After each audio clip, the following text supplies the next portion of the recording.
man.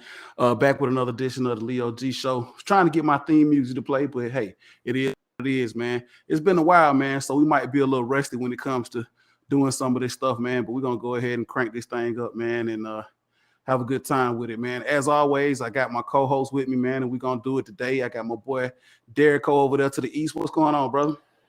Hey, what's going on, Leo G? It's been a Man, minute. hey, It's been a minute. it's been a minute, man. It's time though. It's time. We need to go ahead and do it and get into it because it's a lot of stuff we need to talk about and and get together. So I got my man Banks to the south. What's going on? What's going on, Leo? How you feeling, brother? Man, I'm feeling all right. I can't complain, man. Just there's a lot of stuff to talk about, man. We've been gone, so we need to go ahead and crank this thing on up, man. How you been feeling, man? I've been good, bro. I've been awesome. Been working hard, but awesome. That's what's up. That's what's up. Looks like we are live up on YouTube, man. So we're gonna get right into the show. I was trying to get us up on Facebook. That'll be up here in just a minute, but if not, hey, we're gonna keep it rolling and we'll post the link afterwards, fellas. So listen, man. We're gonna get into the fit check, man. I did. Thanks. So I kick it over to you, man. What you got on the fit check, homie? Same thing, basic. I'm going with the gradient Falcons jersey with a basic black and red hat. Kind of just felt like a basic day for me. Okay, that's what's up. Derek, you look like you got a little more livelier appearance going on over there, man. What you let everybody know what you got going on, man? Hey, it's November, so it's salute to service. So I had to put on the salute to service gear. A shout out to all the service men and women out there. Shout out to all my people that are veterans or currently in the armed forces. Salute to y'all, and that's what we're gonna do.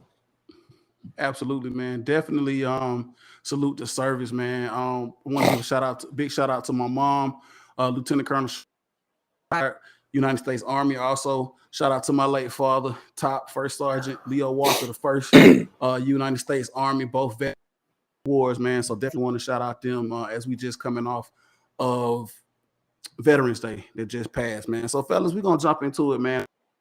Man, had off the rip because it's been so long, had some technical difficulties, but they ain't gonna let us stop us, man. But we got a lot to get off our chest and talk about. And so we're at a little bit past, I guess, the midway point, or we're at the midway point with the Atlanta Falcons. So we're just gonna jump right on into it, man. So if you didn't, you've been sleeping under the rock. If you didn't know about the Leo G Show, man, we are a sports podcast from a fan's perspective devoted to Atlanta sports. And the first thing we want to talk about today is the Atlanta Falcons. So mid-season evaluation, fellas, man. It's been a lot going on and a lot to digest, man. And we're gonna get into it right now. I'm gonna go over to you here, Derrico. Right now, as we sit below 500, man, coming off of a loss on this past week to the Carolina Panthers. This is a dismal division, I guess, right now that we're currently in.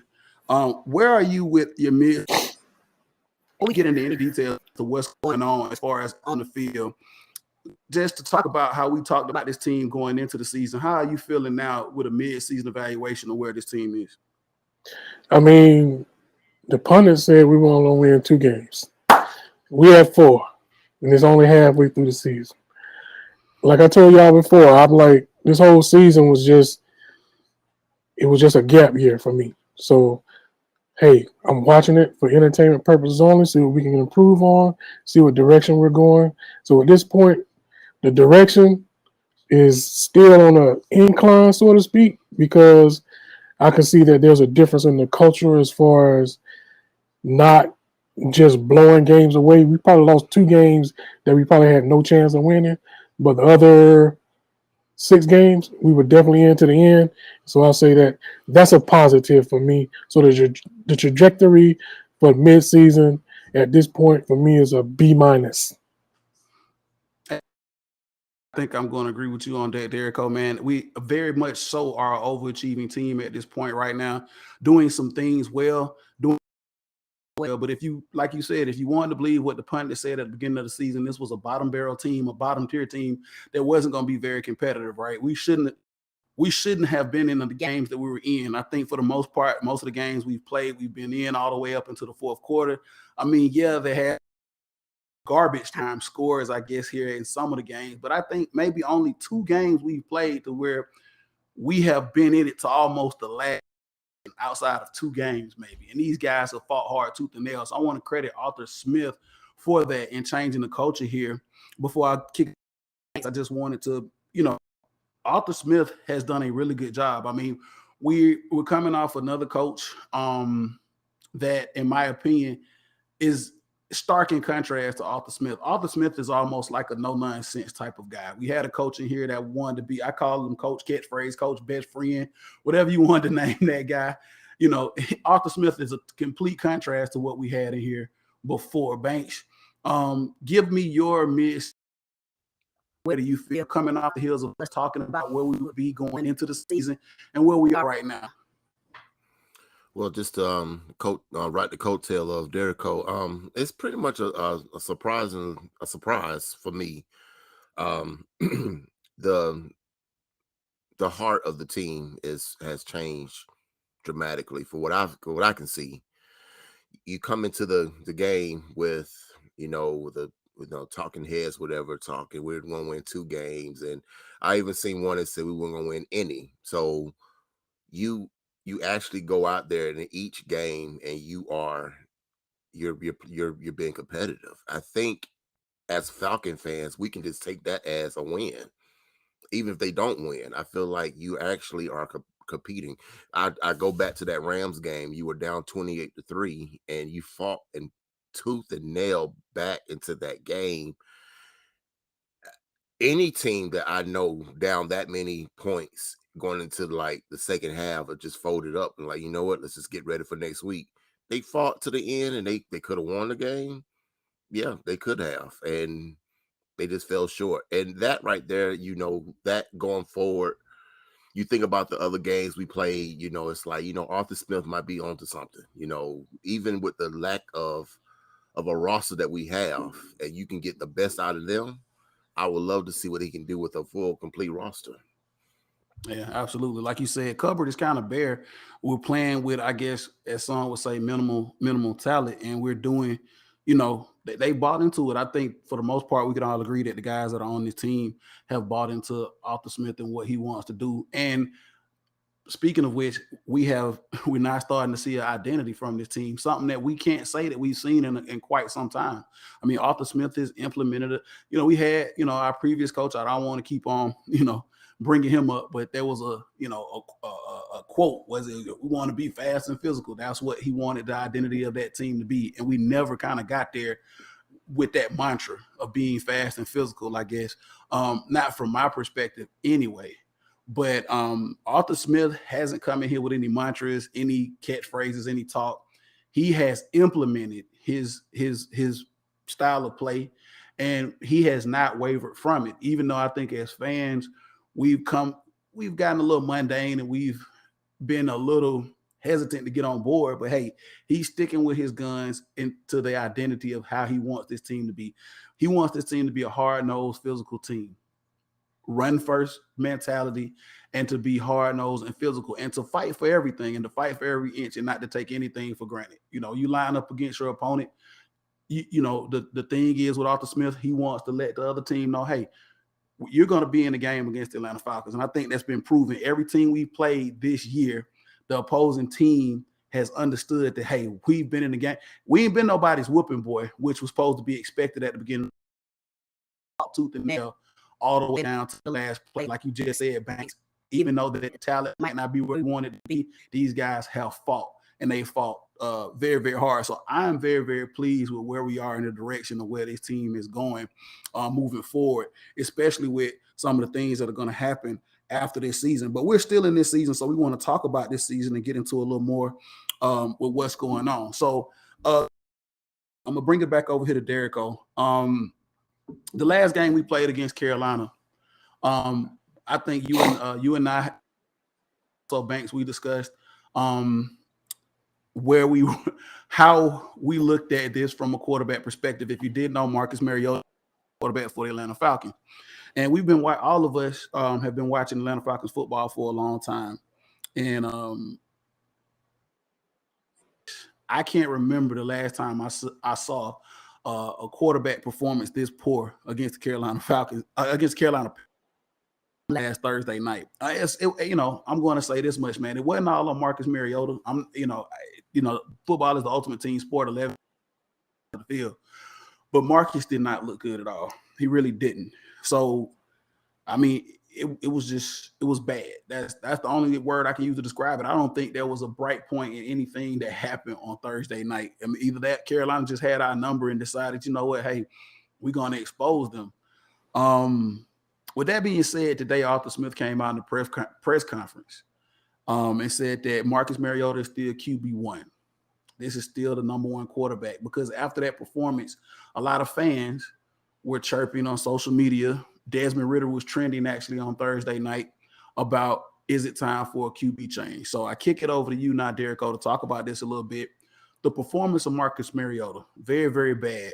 Arthur Smith choosing to stick with Mariota as QB1 right now moving forward, while we're still, I know a lot of people don't like for me to say, but we're still in the thick of a division race right now. I mean, as bad as the NFC South is, the Falcons are still right in it here, trying to close in and possibly make a push to win this division. Derek O, where do you stand with QB1 and the decision being made at that position?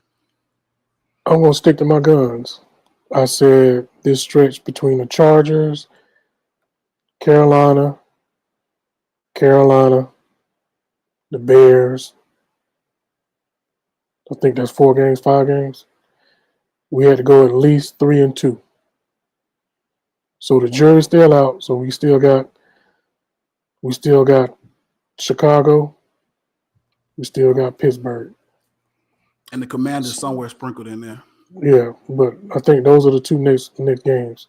So Chicago, and the next game after that, like I said, I think it's Pittsburgh.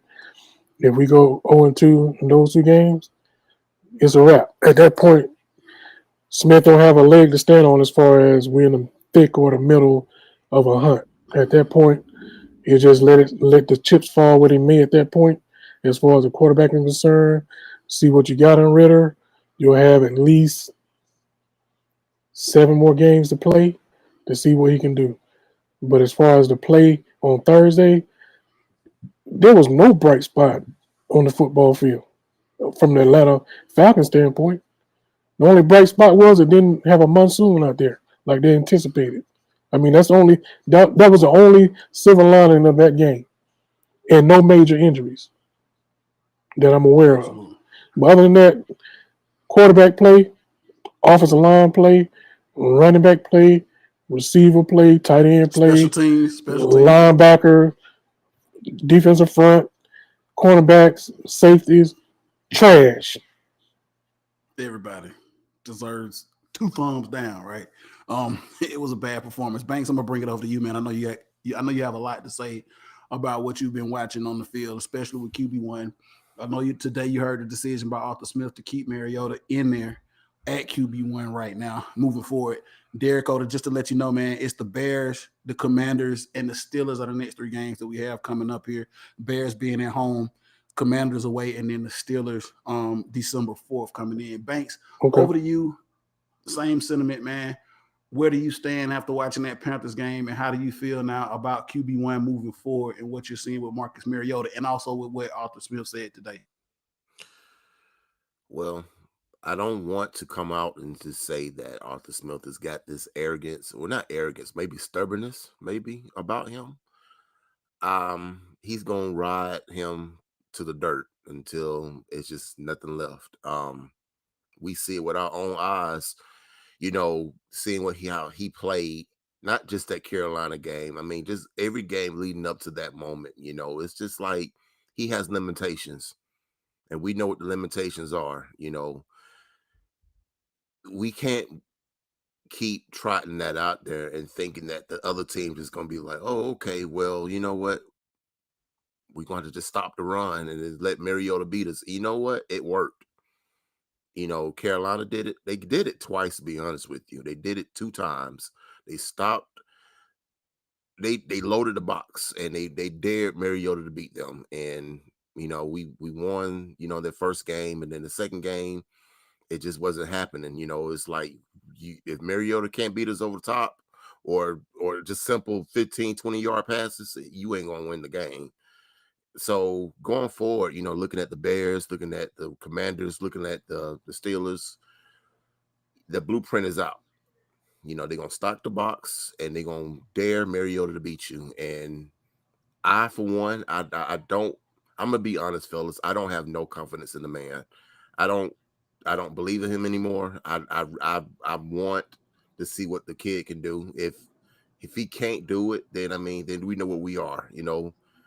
Mariota is just a bridge to what we're trying to see.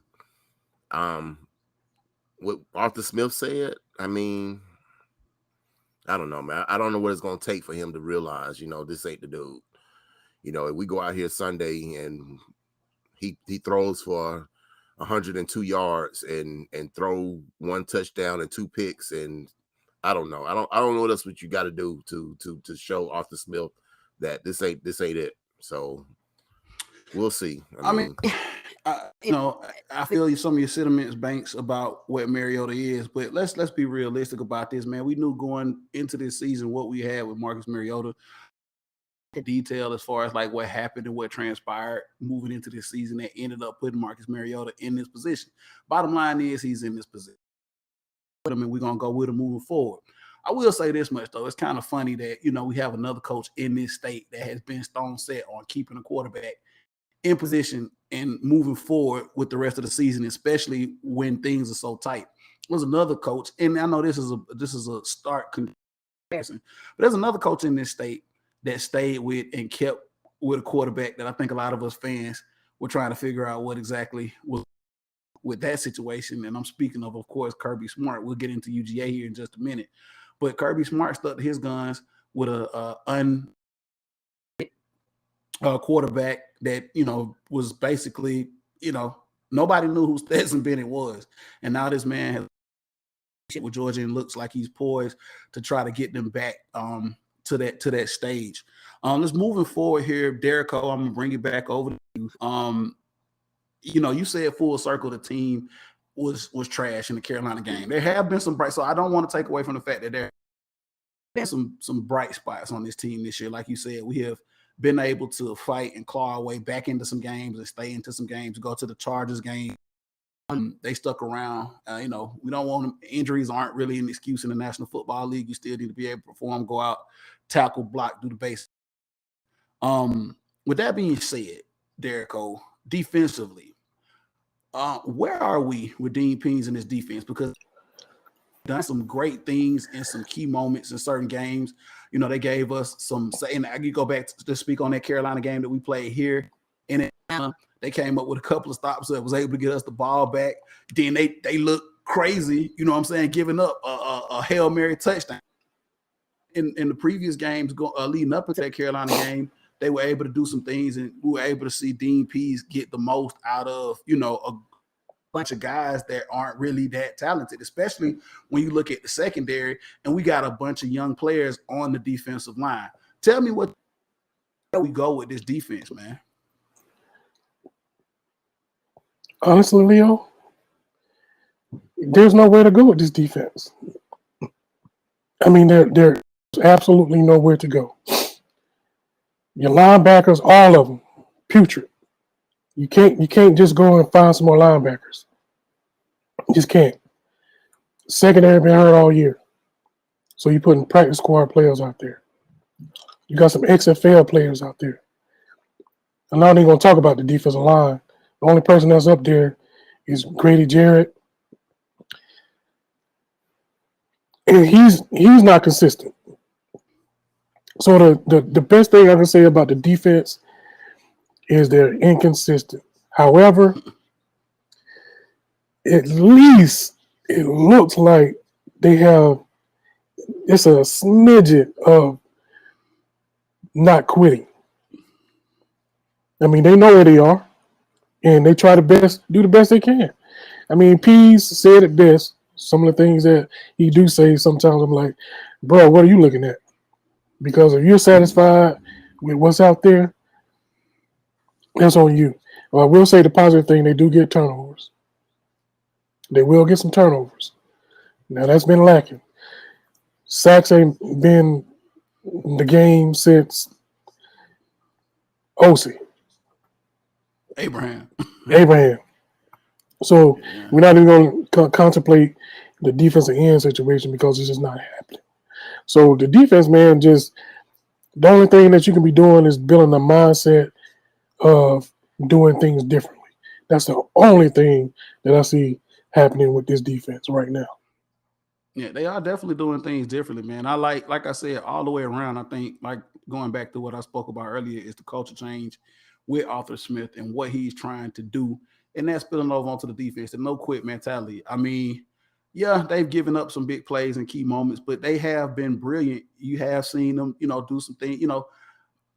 You've seen flashes out of certain guys, and I think from a defensive standpoint, you want to see cohesiveness. Derrico, you want to see these guys playing together collectively. Some of the best defenses that we've ever seen in the National Football League have played off of each other. You know what I'm saying? It's almost like telepathy. They know what they're going to do. Everybody's moving like music. You know what I'm saying? On one accord, on one page. I know what this man is doing to the right of me. I know what this man is doing to the left of me. I know what this guy to the left of me weakness is. I know what this guy to the right, a weakness and strengths are. And that's what I think we got to get to and we got to find. It's, a bunch of young players out there trying to find their way. Obviously, you think about guys like Ebiketie, that just got into the league, who's a rookie that's trying to find his way. You think about a guy like Lonzo Carter, who's trying to revive his career here with another team. And that's what we need to try to build on, like you said, and try to get that cohesiveness as a unit to see if we can get better and better. Because they made strides and injuries happen. And that part of building cohesiveness is being together, like you said, and not having these injuries. Right. One of our best players on the defense has been gone, and AJ Terrell. So he's not been able to be back there and be the leader of that group back there. You got another guy in Richie Grant who's playing in the secondary that, for whatever reason, couldn't get on the field last year. Now he's out there and he's learning on the fly as he goes, and he's making mistakes, but he's learning. Young, and they're trying to get it together. Banks, I'm gonna kick it over to you about how you feel with this defense. Where do you see them going, and do you see any potential, anything moving forward with this defense as we move through the back half of the? Where they're going, nowhere. For me, this defense has, and in my eyes, I understand what they have. What the talent that they have is kind of, was what expected. But you hear Dean Pease, his press conference, and he gives you this little rah-rah speech, and what do you guys don't know what you're talking about? And I'm looking at him like, really? Like, I mean, what do you want me to sit there and call these guys? Because besides that Hail Mary catch that the Carolina Panther guy, and he did. I mean, it's been countless third and long after third and long after third and long, and they convert. They convert. Like, it's not even worth getting up and standing up and cheering on third down anymore, because they're getting a first down. Like, it's gonna happen. And it's so mentally frustrating to know that we have to count on some kind of a fluke play for the offense to get the ball back, or we got to count on maybe a fumble here, or an interception there. It's not consistent enough with the turnovers, in my opinion. So I look at it going forward. You know what I'm saying? In my opinion, I don't think Dean P is going to be there for long. I think he's going to retire again. That's just my opinion. I think with this going into free agency, with all the money they're going to free up, hopefully we can go and start utilizing the money well with building this defense right, as in building from the defensive line on back. So let's start there. We keep jumping all over the place. Fix the secondary, fix the linebackers. Okay, let's just fix one unit first. Let's get this defensive line correct. Then we'll work on the linebackers. Then we'll work on the safeties. Then we'll work on the corners, because we can't find what we want to do. We keep saying that, okay, we got AJ Terrell. Okay, what else we got next to him? What are we doing here? I mean, it's we've got to find something to grab onto and fix it. I think moving forward, man, I think we'll be okay. The players that we have, I know, speaking to both of you guys, man, I like where we're going. The NFL is it's a tough outing. You know what I'm saying? You could be athletically, but it's a mental game as well, and it's something that you have to do. You have to study and learn your craft. Just an example, talking about the defensive line banks. I watched Derek Brown playing for the Carolina Panthers. Derrico, guy played at Auburn's been in the league. It's taking him 3 years to get to the point that he's at right now, and looking how he looked against us on Thursday. Derrico, what's up? You talking about that guy that played against that guy we drafted? Exactly. Davidson? Yeah. So, and he's not in the league right now? That's He's that, not in the that league Brown? right now. Oh, okay. yeah, So what you're telling so- me is Brown made Marlon Davidson what he was at Auburn. That's what you're telling me? I mean, that could be a correct evaluation of how. But like I said, it's been a couple. Like I said, I think if I'm not mistaken, he's been in the league 2 to 3 years, and he's finally found his way up there in Carolina. He's become a force to be reckoned with. I think sometimes we look for instant gratification, right? We always, as fans, want to see our guys that we pick go out immediately. Sometimes that's not the case. Like I just said, in the case of Ebiketie and some of. Go ahead. No, I was going to say, you want to talk about Davidson because he's been on the squad for 3 years, right? He was on the squad for 3 years. Out. I mean, for but I'm saying he was on the squad for 3 years. He was. I mean, and speaking on him briefly, I mean, it just from a standpoint of whether he wasn't, he wasn't a good fit or he just wasn't as talented as we perceive him to be. We drafted him. Well, he stayed in the ice tub too. I think moving forward, what we have to look at is the talent that we have, because this is going to be the future nucleus of the team. Banks made a good point of saying that, hey, we're going to have some money coming up here with free agency and being able to bring in some talent to help the nucleus of what we have. We got a core of young players, and I feel you, we want to try, and we want to try to make. Unfortunately, man, this ain't Madden where we can just blow the whole team up and start all over from scratch. You got to kind of piecemeal this together until you kind of get it right. To bring in the money that you have in free agency next year, you'll be able to continue to build on what you have. Do what they do. Go out there and try to learn and feel their way and get through this, and at least be competitive. Like you said, we are overachieving, and I'm proud of that fact. As a fan, I'm proud of the fact that these guys are going out and overachieving every week. Derrico, if you don't agree with me and what I'm saying, then you can go ahead and. The only thing that I was going to say, and I saw it on Banks' face, when we use that talent word, we not talented. We're not.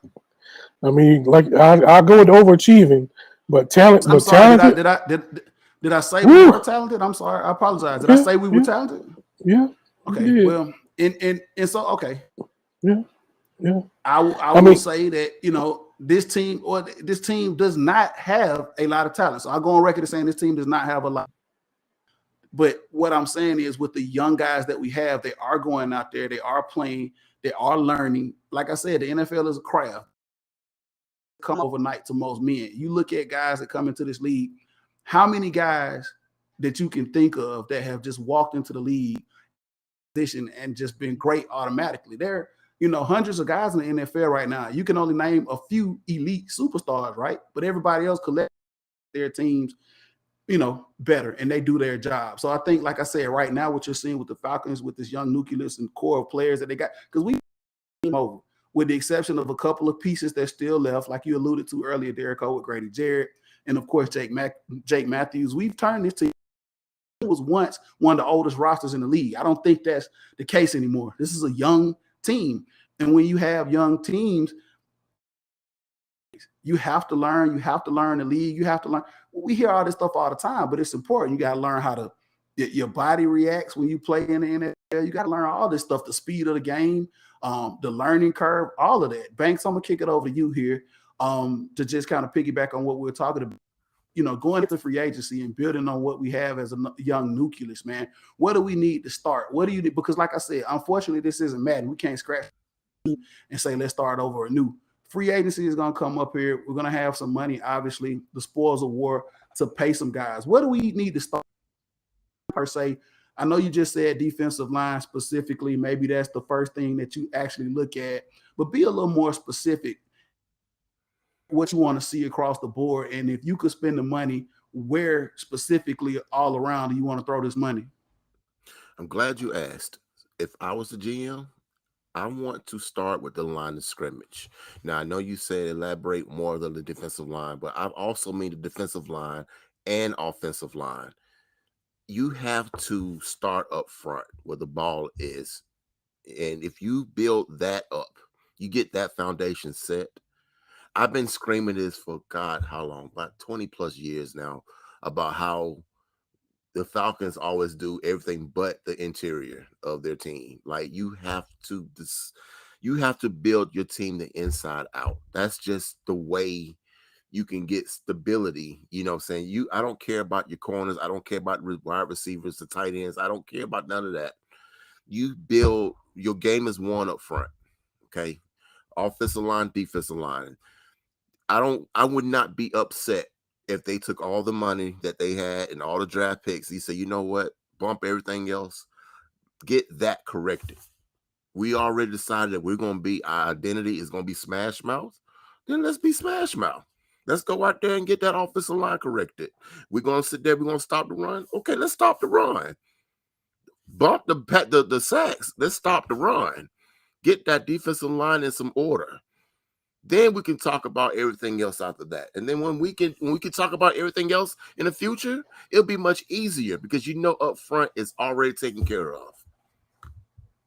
Absolutely. I mean, I couldn't agree more. Want to see putting more money and more emphasis on trying to build the interior inside out. It's easier said than done, gentlemen. I mean, we talk about what we want to see happen with our teams, but it's easier said than done because, hey, man, as much as we want to say, hey, let's go out and spend money on some veteran guys to come in here and make this team better, I cringe at thinking about some of the decisions. And, of course, they're in the past, but I cringe at some of the decisions that have been made by this organization when we say, hey, we need help in certain positions, and then you get guys like Ray Edwards in here and just, that kind of makes me cringe. But hopefully with this new regime moving forward, we're able to bring in talent that's going to actually help with what we already have here with the core nucleus of young guys that we already have.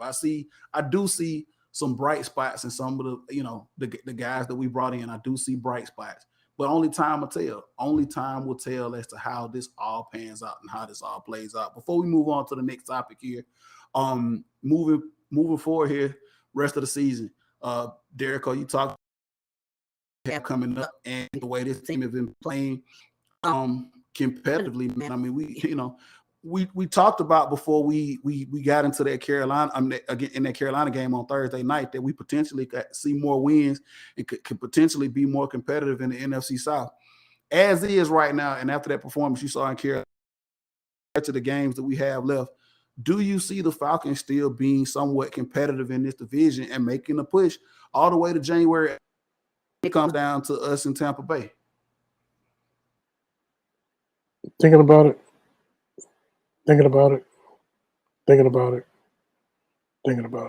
No, because Arthur Smith is going to change quarterbacks, and then the rookie going to get in there and do what rookies do. So at that point, when we that's when you know that it's over. And I just think, the next 3 games is really going to tell the tape. I mean, all the teams losing records. If you can't win 2 of those games, we're not going to be competitive the rest of the season.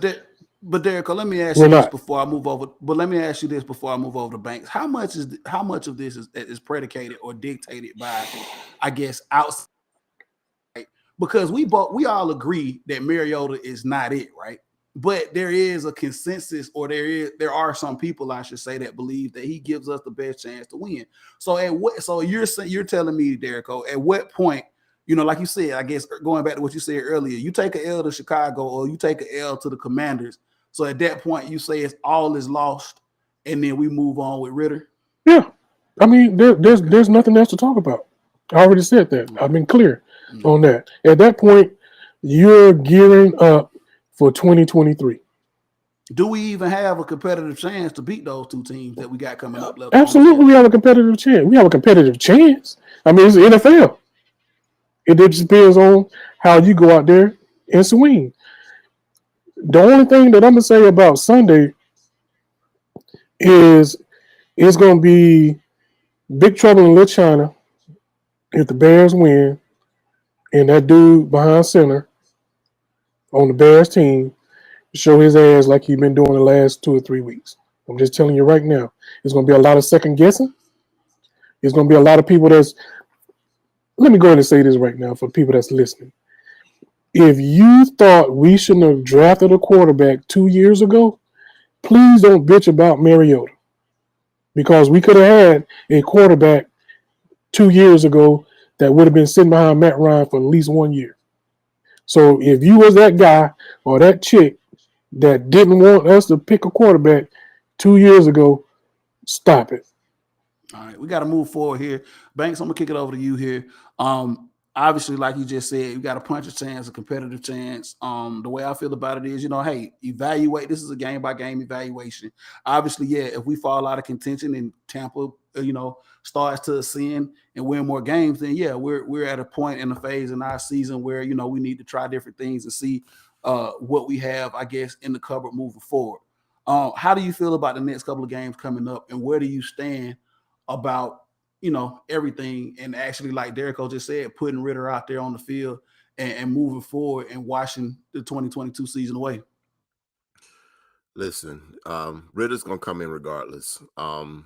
We all know that this team has deficiencies. It's not because of Mariota, because we're losing. Okay, this is bigger than Mariota. Our defense will make the average quarterback look like an all-star. I mean, this PJ Walker was their fourth quarterback at Carolina, and he had a field day those 2 games he played. He didn't do nothing against Cincinnati, but he had a field day with our defense. What do you think Phil's going to do? What do you think the Pickett going to do in Pittsburgh? What do you think Commanders quarterback's going to do? They're going to have we are the get right for every quarterback in the league. We are a get-right defense. So it's not just Mariota. Mariota is just that he can't keep up with the offense that he's going up against. So unfortunately, to answer your question, Leo, no, we only reason why people had hope about the division, because the division is trash. You already know what my favorite coin phrase is: we are the tallest midget of the worst division in the league. Okay. If Tampa Bay decide they want to wake up, then we might just go ahead and just get ready for next year. We're not catching them. When have we beaten Tampa Bay? When have we beaten Tampa Bay led with Tom Brady? And people don't want to hear that. They want to hate him. That's fine. We can't beat him, and we probably won't beat him. Not with this quarterback, not with this defense. So I look at it like, let's just take what we got. Let's be proud of what we got. We got heart. They playing with heart. Let's run with that. Let's win a division mess. Let's kill that noise. You know what I'm saying? It's good to talk about. It's very good to talk about. For what it's worth, man. Hold on. It's good to talk about. And I hear everybody's they sentiments about, is the winning culture. That's all well and great. But this is the first beginning of our rebuild, if you want to call it a rebuild, but let's call it what it is. Okay, this is the beginning of us getting back to where we want to be. And for what they're doing right now, overachieving or playing out their minds, whatever you want to call it, let's just embrace that and let's just go forward. But what can we do in the playoffs? Okay, y'all miss me with that. Yes, overachieving at best. Just to be clear, there only from a perspective and from a standpoint of, outright play, there's only, you allude to PJ Walker playing very, very well against the Falcons. He had some career numbers and career day. But when you look back at this schedule and all the games that have been played thus far, like we all talked about, fellas, we've been in every game with the exception of one. It was one game that we weren't even in. Well, if you want to say the Rams game, which two games, Derrico? It was the Bengals game we were never in. The Rams game, we made a comeback and a push. What was the other game that we were never in? Yeah, we just talked about the game. Carolina. We were never in that game. Carolina game? never in the Carolina game, the second Carolina game that we played. So, I mean, I guess if you want to say 3 games out of the games that we have played this year, those games have been runaway freight train games. Nobody else, I think, has just really, really decided to come out there and put, whoopstick on us. So, like I said, overachieving at best, I think that's where we're going to leave this season and where we're going to leave this cliff before we move into the next segment of the show. Derrico, did you want to say something else? You said really, really. Yeah, I just took a fake shot. Unfortunately, yeah, I don't have anything with me. It's kind of early today. Well, you take your shots. Everybody at home, do what you got to do if you're playing the Leo G Show game. All right, fellas, move. You might need to get you a shot because I feel some get right in you. You just get right now. Get right. I have no idea what you're talking about. Moving forward here, talking about going into Georgia football, segueing into the University of Georgia football here, man. Listen, Georgia Bulldogs here have not disappointed. They are doing very, very well. Banks, I'm going to bring it over to you here first. Let's talk about what Georgia is doing. There is a contingency of people around this country that still don't believe in the University of Georgia and still don't believe in what they're doing. They still don't believe that this program is a program that is perennial and is a program that is to be reckoned with. Right now, University of Georgia is undefeated. They've pretty much beat everybody in their path, with the exception of one game that, they kind of had a hard time with. We'll talk about that in just a moment. But what do you have to say to the rest of the people in this country, especially for people that really haven't watched Georgia? Because some of the national pundits they're still not really buying into what Kirby's doing in Athens. What do you have to say to the rest of the pundits and the rest of the people around the country that haven't really watched Georgia to make them understand that this is a train that's about to keep on rolling? Listen, how many times have we sat here and not even talked about it, but even watched the Georgia game on TV? And it's always the pundits that Georgia's good, but they lost all these defensive players to the NFL draft last year. They're not that great. It's an endless cycle. And you guys will agree with me. Whatever we play, whoever it is, wherever it is, it's always the disrespect at first, and then they come around at the end. You know what? Georgia's just that team. Prime example. You went into this season right here, as not the number one. You're defending the national champions. Okay. You went to go play Oregon. You're not number one. You beat the dog crap out of Oregon. And then all of a sudden they still didn't put you number one. You had to wait until Alabama have a subpar game to say, you know what, Georgia, they are that team. I fast forward.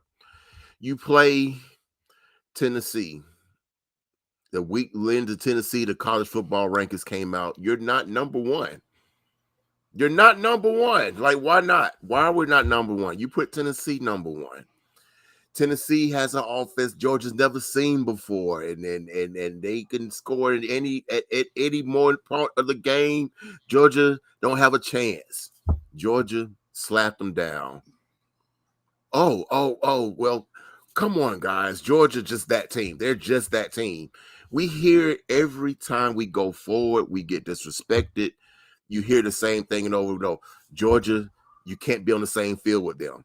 But if that's what you feel, keep us where we need to be. We're number one. Don't be a second thought. If we are going forward to this SEC championship, don't give us we're the best team in the SEC, but don't put no but there. Because every time you put a but there, we kick somebody's butt. So I mean, it's a whole endless cycle. Yeah. So here's the thing, I agree, man. In order to beat a man, you got to beat the man. I agree. I'm not your enemy, Banks. You don't have to ride with me. Before I get over to Derrico, is like I said. I mean, you talk. Why is it? I mean, because in comparison, before we get over to Derrico here, because I know he's itching to talk about this. In comparison, I'm programs, but in the past, in comparison, other programs have commanded so much respect, and nobody has dared even falter or say anything about them. What is it about Georgia that has people doubting? Where is the doubt, and why is there a doubt when it comes to Georgia? Bring it to you, and then Derek, I'm gonna come back to you in just a second. I want to ask Banks this before we move over to you. It's because the lack of, I guess, the hardware, if you will. The team that you're talking about, they've been playing on a consistent level on that stage, and that's what. It's not our fault that particular team has been keeping us out. I mean, it's just we have finally got our shine, and they were reluctant to do it because they're treating it as a flash in the pan, or they're treating it as, Alabama had a down year. Okay, I mean, but as long as you keep winning and you keep bringing in those trophies, then they will give you that respect. But until then, I mean, I think it's just, show me again, show it to me again. It's, I don't know. It's kind of, when you talk about teams like that team, and then, the other big team schools, even the big team schools get the benefit of the doubt because of their past history. I mean, I don't know. I just think that Georgia just got to keep doing what they're doing. Echo, same thing over you, man. Right now, man, Georgia has been as consistent as can be. They, like I said, with the exception of one game where it looked like, they had to fight tooth and nail. I think that happens with any good team, man, because, we talked about this earlier before the season started, man. Everybody was going to be poised to give you their best. Made the statement that we were still going to be the hunter and not the hunted. So, yeah, we did have a game against Missouri where, we took some shots there. So I bring it to you, man. Where are we with this Georgia team, and why is it instilled, like Banks just said, respect level, man, it's not there. And like Banks said, it's always week to week. Prove it to me every week, no matter who you play. Prove it. Yeah, I mean, I agree with mostly every point Banks just made, and I like it. I actually like it. I mean, it keeps Georgia humble. You know what I'm saying? It keeps them humble. But as far as a national perception, it's just like you can't put a marquee name with Georgia and make it national news or national headlines. I mean, yeah, everybody know about our quarterback, you know what I'm saying? But is his name like really a name that they throw out there and toss out there like other quarterbacks? You know what I'm saying? It's just not. And it's always, for some reason now, it's about headlines, clicks, and likes. And Georgia just don't move the needle like that. So Georgia, that's what you're trying to say. No, absolutely not. And again, I like that position, and Kirby likes that position. You know what I'm saying? That's why he took the out of the ball when we were playing Tennessee. You know what I'm saying? And ran that thing at the end, because he knows that's the identity that he wants to keep with his football team. And I just think, it's disrespectful. Absolutely it is. They should have never been less than number one the whole year until they lost. Why? Because they were defending champs. Period. They don't never did the other team cross the state lines like that. Guarantee you that. So yeah, yeah. And here's another point that I wanted to bring up, and I don't know if you guys agree with me on this, fellas, but just watching this team here, we know what we lost on defense. We know what we lost with this team coming off the back of a national championship. I'm inclined to say, man, that this team, man, is up to par with last, if not better. Credit Kirby Smart for that.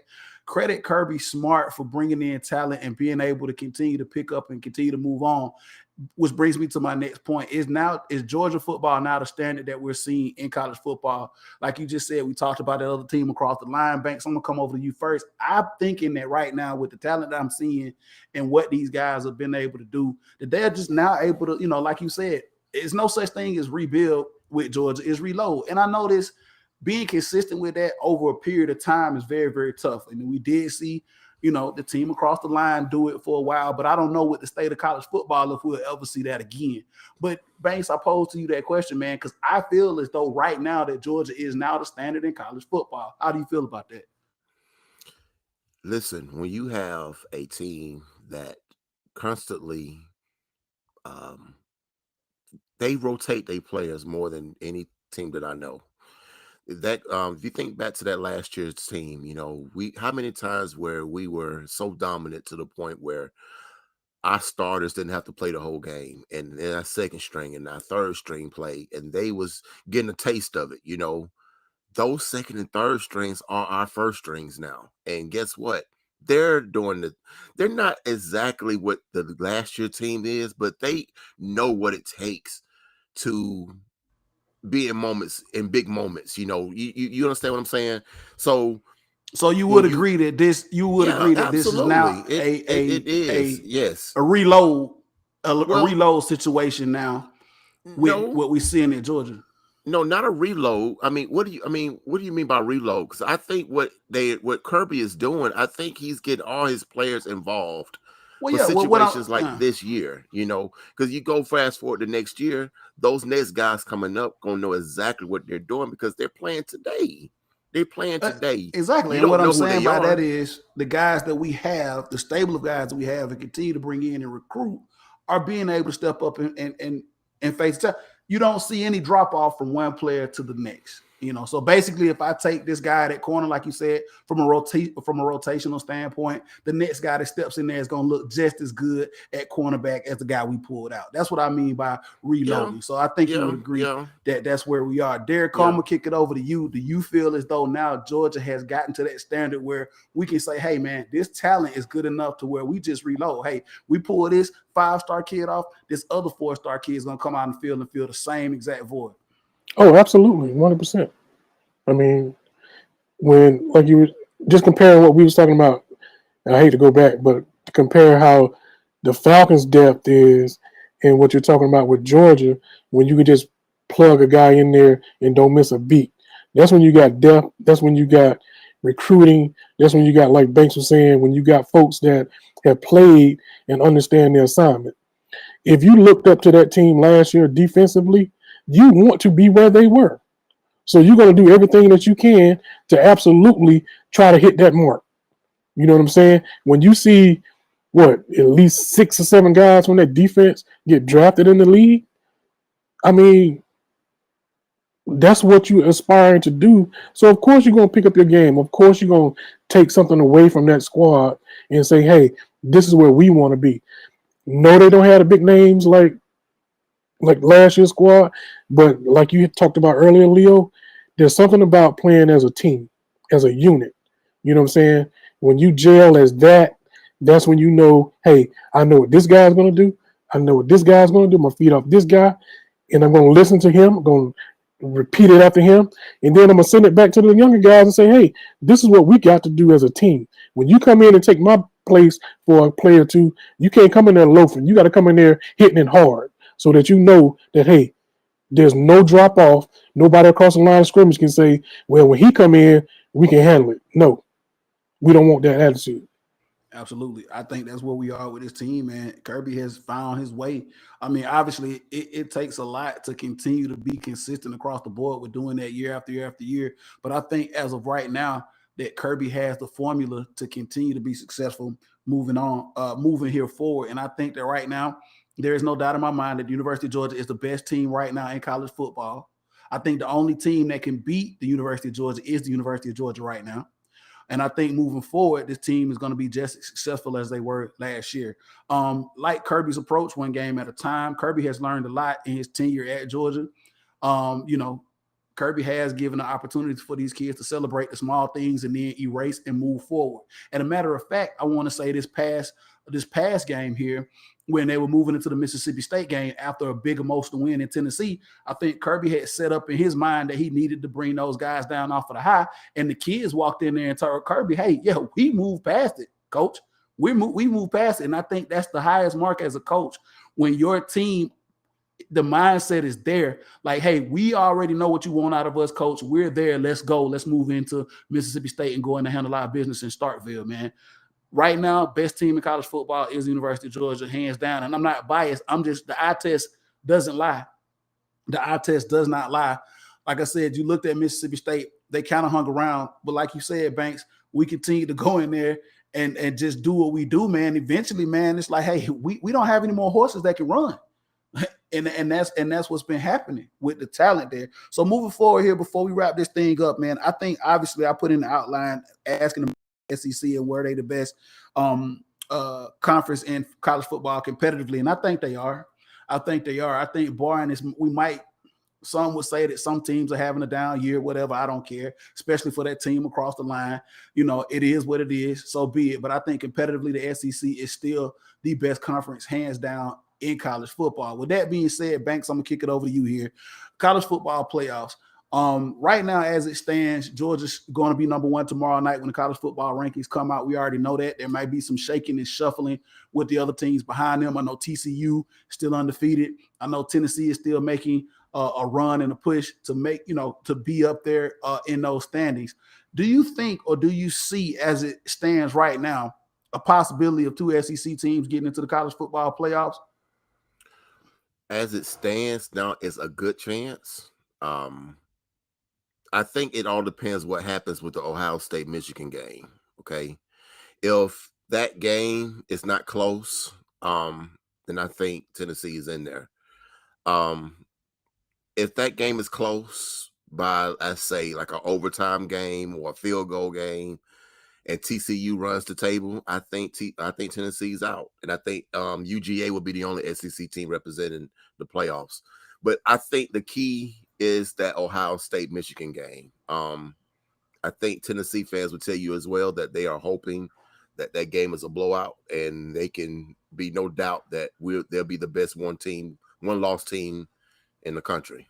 Yeah, and even at this point, man, like I said, I don't see, barring something crazy, catastrophic happening, I think we see UGA winning this thing out and let the chips fall where they may, and look down to see who they'll be playing at that number 4 position. In the event of something crazy happening, going into the SEC championship, we have seen in the past, a one-loss team going in from the SEC because of just the strength of schedule and how the SEC pans out. Derek Cole, I'm asking you the same question before we move forward. Do you see it, like Banks just said, possible scenario depending on how these things fall out, two SEC teams making it?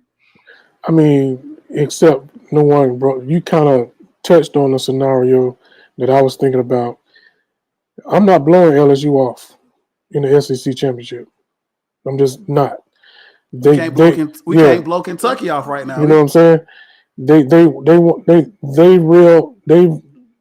come off that FSU loss, and it's been all gas, no brakes ever since. So I'm not going to just say that LSU can't beat Georgia in that scenario in the SEC championship. That'll put two SEC teams in there for sure if LSU was to beat Georgia in the SEC championship. So that'll probably kick LSU up and put Georgia in there, and LSU and Tennessee will be outside looking in. So the best scenario for Tennessee is, like y'all were just saying, is Ohio State and Michigan State and Michigan. Georgia got to win too. Right. So. Yeah. And Georgia got to win. Ohio and Michigan got to beat each other up. One of them lose. That's probably the only scenario I see with Tennessee sneaking in, unless TCU just does a TCU thing and just implodes the last 3 games of the season. Well, I see TCU being the Cincinnati of this bunch this year. I think TCU is on the path to go ahead and handle their business and actually be, ink themselves in, whether it's a 3 or 4 spot. I think TCU is going to make a bid to get in there. Banks, let me ask you a question before you move on. How do you feel about USC? I mean, they are like a one-loss team in the Pac-12. I know. I mean, but I'll just say maybe what if they went undefeated and won a conference championship? I mean, you got to say something about that, don't you? I mean, they're there, but the case and strength, I guess, when you look at the Pac-12, there's just so much. You look at Oregon. Oregon, you would have said, okay, hey, the strength with Oregon is there, and then they just dropped one to Washington. And you look at Utah, and it's just so much dysfunction, in my opinion, out there in the Pac-12. I mean, you have, Lincoln Riley, no doubt, I think, in my opinion, is going to turn that team out there around. Is this the year that USC will be able to jump in there some type of way, in some type of scenario? No. In the future coming up here pretty soon, possibly. Yeah. But this year, I just don't see USC Banks making a real push to get in there. Derrico? If they would have stayed undefeated, Banks, yes, absolutely, because that came out of nowhere. No one was talking about USC. No one had been talking about USC. You know what I'm saying? I think right now the WAC-12, I call it, the WAC-12 is right there with the ACC. You lose one game, it's a wrap. Yeah. At this point, do you feel? I'm sorry, I didn't mean to interrupt you. Do you think that in the Big Ten, even we talk about how the SEC, ACC and the Pac-12 is one and done. The Big Ten. Now let's be honest. Now Michigan ain't played nobody. Mhm. Ohio State ain't played nobody. Right. But my thing is, if you're making a case for one of those teams getting in or both, it's a possibility that they're saying that Michigan and Ohio State can get in. Just because, why?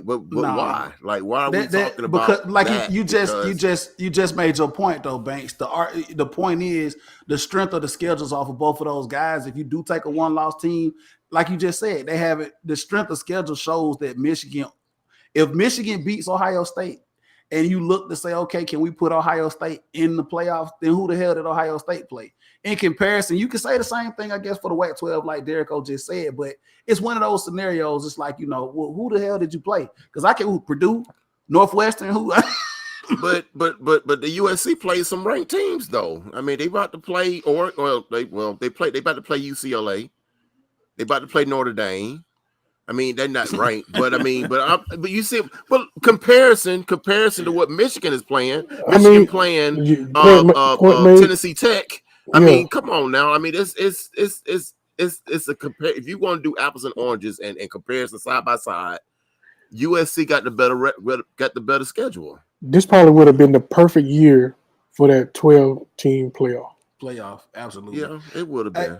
Guys, we've come to the end, man. We got to wrap this up here, guys. And, before we go, man, I challenge you guys to look at something. I don't know if you did or not, but we'll go ahead and talk about it, and we'll go ahead and speak on it. I'm going to put you guys on blast right now because we're 5 days and 16 hours, 58 minutes away from the World Cup in Qatar. Yes, we are. We're going to talk about it and speak on it. And I'm not going to get into it too big now. I just want to hear you guys' thoughts and expectations. Like I said, I want to ask you guys, are there any other teams that you want to potentially take a look at? And I'm going to challenge both of you guys to actually watch the World Cup and take a look at a team outside of the United States. I'll go here first. Of course, obviously, man, I'm partial to the United States because this is where I live. Obviously, I've always been a big fan of Brazilian football, so of course I'll be watching them.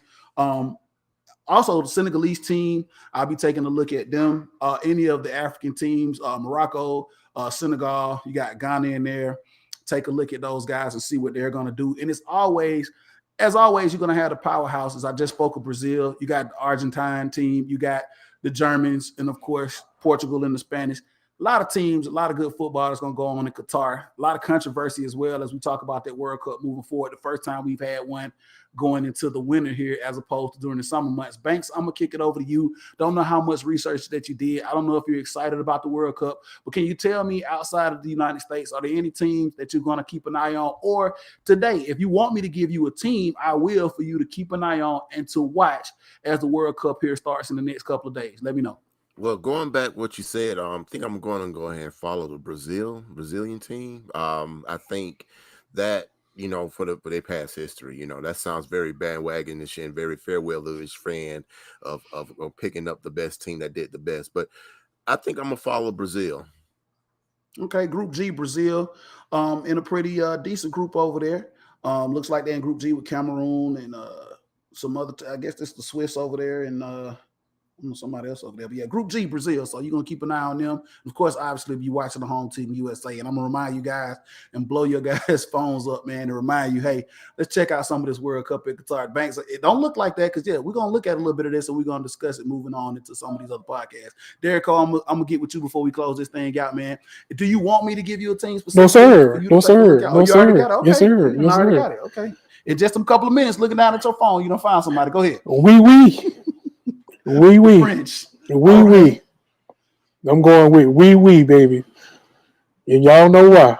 Y'all know how I am. Is that P? France. Going with on the men's side. French on the men's side.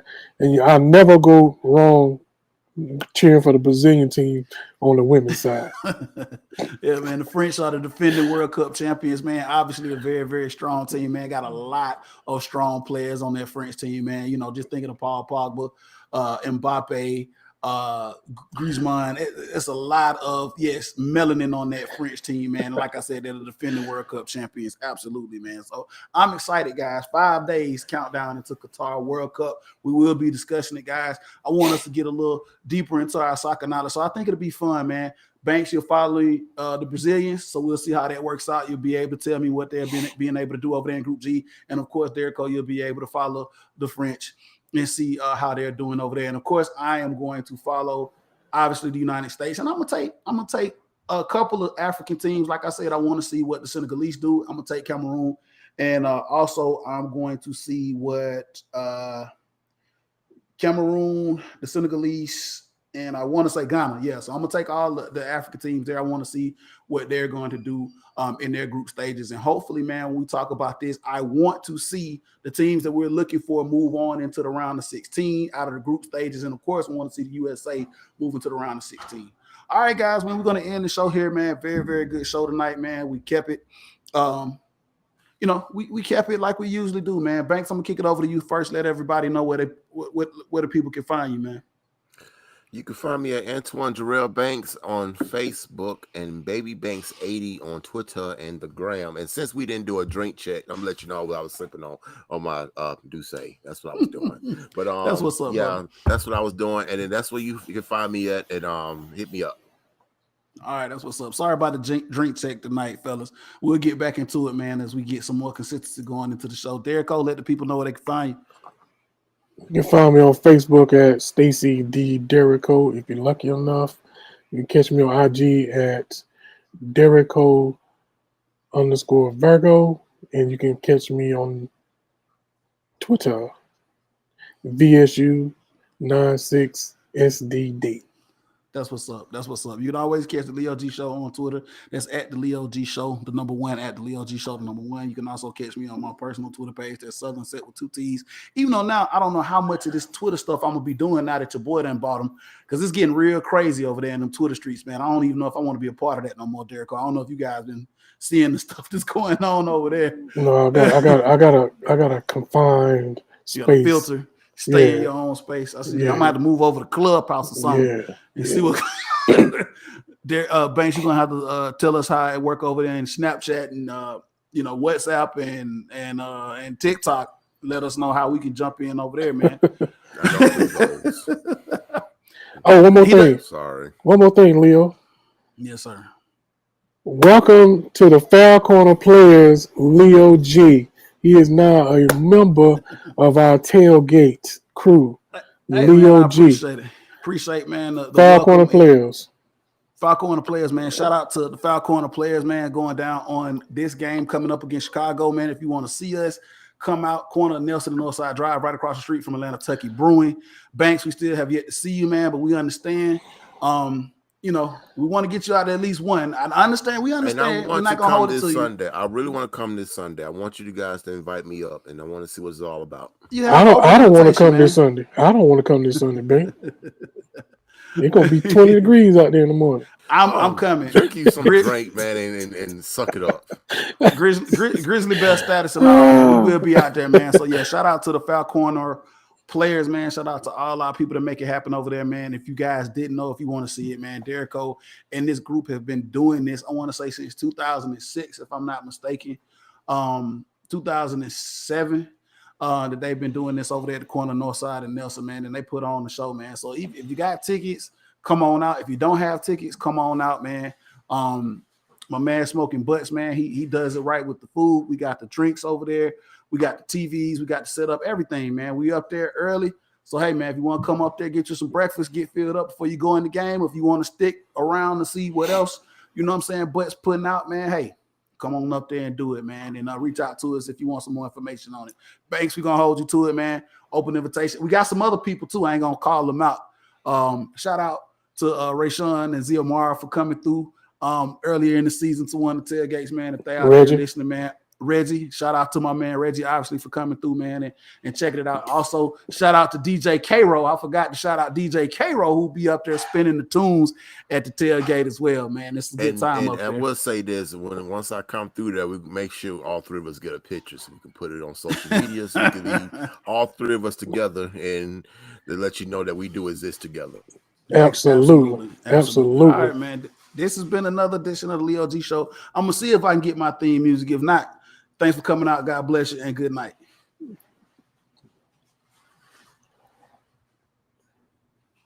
I'll fake like I hear it.